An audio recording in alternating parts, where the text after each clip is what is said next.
Okay, so we were very lucky in 2006 when Kate Taylor decided to come to the UK from Australia. She's a registered associate nutritionist with the Association of Nutrition, also an accredited fitness coach by the Register of Exercise Professionals. So I'm sure she's going to get us up and going in a minute. Kate runs the Food Boss. Kate is the Food Boss, a nutrition and food consultancy through which she works with individual clients on food education, lifestyle and goals. She works with a number of businesses in various capacities, from running workshops and seminars to working with chefs in kitchens. It's the most important agenda on today, the very great Food Boss. Thank you. Thank you. Stick her up there. Thank you very much. I am absolutely delighted to be here. And actually, after that introduction, I do think we should all stand up. Come on, everyone, get up, just stand up. We've been sat down for about an hour, I think. We should move, just kind of step to one side a little bit, shake your shoulders around. Come on, a little bit, it's good for you. We sit down way too much. You know, do a little spin in your chair if you want to, and have a little sit back down. You're more than welcome to stand, though, for all of my presentation. It isn't too long, because in fact, we do sit down too much. So, yeah, thanks for having me here today. I am really, really delighted, as I've already said, just to really talk a little bit about all things fresh produce and nutrition and how they go together. And then we're going to have a little bit of healthy, as much as I am not really a fan of the word, which we'll talk a little bit more about later. Debate, I guess, around nutrition in the food service industry and kind of where we can take things, and yeah, with a panel of experts, which is great. So, so food, really, it's pretty vital, right? Like it's pivotal to our lives. Possibly making a pretty big claim here, but the most important thing that we should really think about every day. So obviously we breathe on our own. Other than kind of hydration, we need to think about food all the time, right? Yeah? But gosh, what have we done to it? I just don't know sometimes.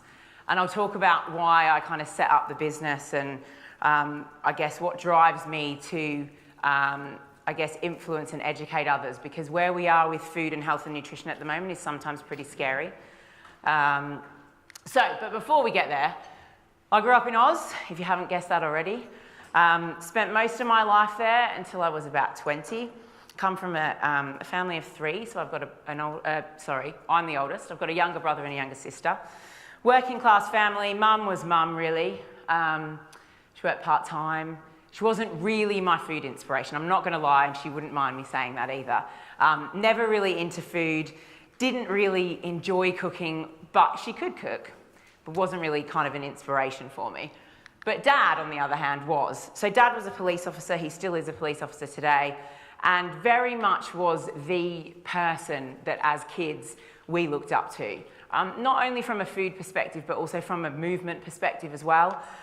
So Dad was a marathon runner, swimmer, cyclist, golfer, footballer, pretty much anything you could do to move your body. He was doing it, and he still does a lot of that today, except really the football element. And by football, I mean like the real football, Aussie rules football, yeah? None of this soccer stuff. Yeah, so he was our inspiration. So we knew as kids we were going to grow up and be pretty much into food and movement.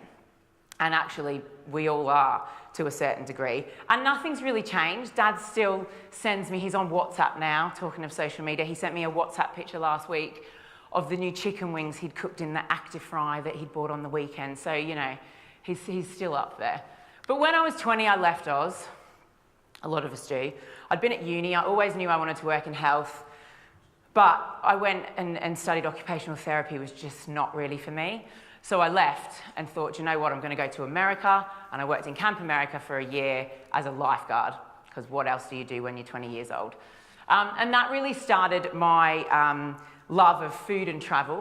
And I extended my trip, and I went and did the backpacking thing. But the kind of two things I learned whilst being in the States, and this is back in 2004, was about the food. So I did, and I know there's a lot of people from the States here today, and I've been back several times, but I did notice that compared to Oz, there was differences in the food. So a lot of the portions were a lot bigger, were the food that we had in camp, because that was all that I really ate. And the bread tasted sweet. And I don't know if that was just in that particular part, but that was my own personal opinion, and that kind of got me thinking. So I left Camp America, I went traveling, went all around the world, ate food in Vietnam, went to Barbados, ate some mahi-mahi there and drank whiskey with the locals. Went and spent some time in Tuscany and had some amazing handmade pasta in a villa that was there. They also had an honesty bar, which is for a conversation outside of this presentation, but very, very, very, very fun. And then I came here in 2006 and I never left. I went to uni, so I studied at the London Metropolitan University, which got me my double degree in sports nutrition, human nutrition and sports science. So I graduated there in about 2011, I think it was. And the reason why I've been really conscious of putting these logos up, so the AFN and the REPS accredited logo, is we are in this interesting world of nutrition at the moment where getting professional accredited advice is very, very challenging for a lot of people. And I'm going to talk about that a little bit more later on. But for me, in my profession, it's really, really important that people start recognising these logos for what they are. This week in the UK, it's National Dietitians Week, so a big shout out. There's probably not any here, but just so that you know, it is National Dietitians Week. And that's really, really important for us because we go through a degree, we work really hard to get these accreditations to understand the science that is nutrition. So I went there, worked really hard, and I left and I thought, you know, I'm going to go and work in the NHS. That was what I wanted to do. That was, you know, exactly where I was going to be. But I didn't. And I have the absolute utmost respect for any nutritionist, dietitian, or any staff member that works within the NHS in this country, because it is truly, truly amazing. But I went into food service. So, and I'm delighted that I did, because actually that's kind of got me where I am today. I sent an email one day on a whim, you know, I've just graduated, I've got no experience, please can you give me a job? And they did give me a job. And that was with my previous company, Gather and Gather, who I'm not with anymore. But I'll touch on that in a little minute. So I started there at the very bottom, didn't really know much, but you know what? I learnt a hell of a lot in a short space of time. And in 2012, because I'm always trying to do the next thing, you know, it's never enough, I went on to become a REPS accredited fitness coach. So I worked full time, I studied part time, and for me, my mantra has always been that food and movement go hand in hand. I'm not talking about fitness, being specifically fit, it's just moving. Just move more than you normally do. I fell in love with spinning, funnily enough, hate going to spinning classes, love teaching them. If anyone wants to come to any, please come and see me afterwards and I'll tell you exactly where you can go in London, even those of you that aren't here for very long. So, and I still cycle, I still teach now, and I cycle outside. I've got a road bike and everything like that. So that was kind of me. So I stayed in my current role. I was teaching and working, food development, recipe development, doing all the government stuff. And then I took a bit of a sidestep and went into operations because I wanted to see what it was like, and I wanted to further educate myself about food service, because it would help me as a nutritionist to bring all of that together. Because it's fine recommending what you can put on a menu, but if you don't understand how much it costs or where it's coming from, or actually in the kitchen, how long is it going to take for the chef to make it, because you've put too many different components in a dish, that's really beneficial. So I went there and I did a bit of ops, and then I decided, you know what, there's a massive, massive gap in the market here, and it was worrying me. So fast forward 6 years, and about 12 months ago, the Food Boss landed, pretty much. I was a bit unsure about, you know, what I was going to do, but I knew that there was a gap, and this gap was really big, and it's called evidence. So there is so much information out there, and not a lot of it is backed by evidence these days. So I wanted to set up a company, a brand that represented evidence, so that I could go and work with other companies and businesses and share all of my evidence-based knowledge with them, so that they could influence all of their customers, employees, whoever it may be. So that's what we do now at the Food Boss. So currently, I'm working with lots of different companies. I work with individual clients on their own goals, so anything from weight loss to sports science, people that are training for and they need a specific program, etc., etc. I also work with a couple of caterers, so both in the corporate and B&I, so I'm working with Bennett Hay at the moment, and in the education sector as well. I'm working with a company called Pabulum, which is a recent partnership. We are working, so particularly with Bennett Hay, we're working on a really lovely range of products that has education behind it and has information behind it. And the reason for that is when I come on to why, you'll understand why, because it's all about tools. So why? That is the question, yeah? Like, it's great, yeah, set up your own company, do all of that. Why? This was a quote that was used at a conference I was at last week, actually, with doctors. So there's a real gap that doctors and their nutrition knowledge in the UK. It's quite big, being spoken about quite a lot. This was actually put up by the head of nutrition who works at Jamie Oliver.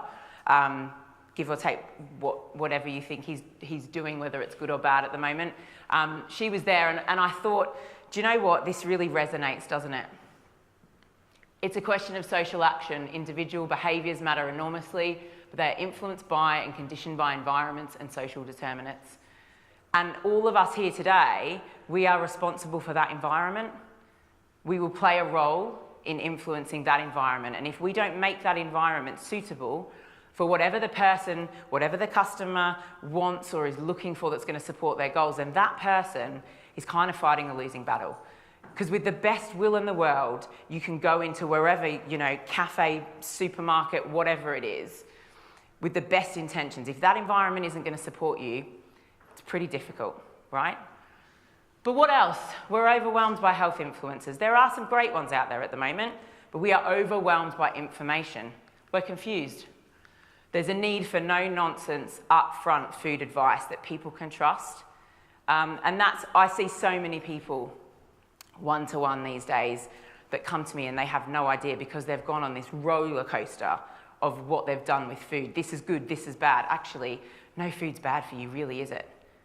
It's not really. It's all about how much you have of it and when you have it and the environment that you're in. And for me, there was two things. This is the first why. The second one is this. This is a quote from one of my clients, and I find it really powerful. Working with Kate's been incredibly important to me. She's opened my eyes to a healthier and more sustainable way of living and has given me the tools to make positive changes for life. You can read on if you so wish, but for me, the most important thing in that sentence is given me the tools. So she's given me the tools to make positive changes because actually there isn't one size fits all. We're all different.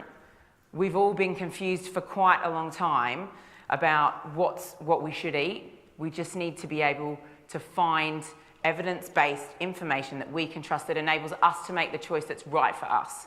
Because what I eat in a day, I'm not going to post that on social media because that's totally different to what you eat. And how much you move and how much the person next to you moves is totally different. Therefore, their nutritional requirements are going to be different. Just like if you're a man or if you're a woman, if you're 70, if you're 25, it's all different. But you need to be able to understand that.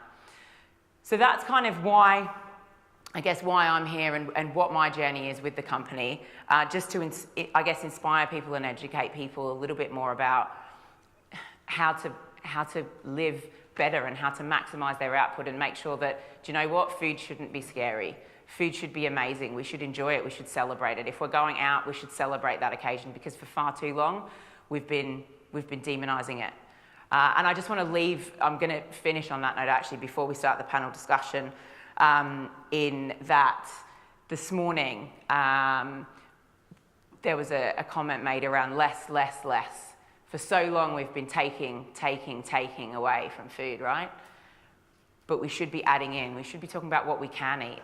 Because actually, it's that's caused this negative feeling around food for far too long. So let's be positive. Produce has a massive role to play in that. And we're going to touch on that a little bit with the panel that's coming up. Because it's so important. It's fresh, it's nutritious. And I think there's a real time for produce now, particularly with the explosion of plant-based eating. So that's all from me for now. Cool. Isn't she amazing? Yeah. Wow. Truly is the food boss. Okay, one click. And we look at that. Wow.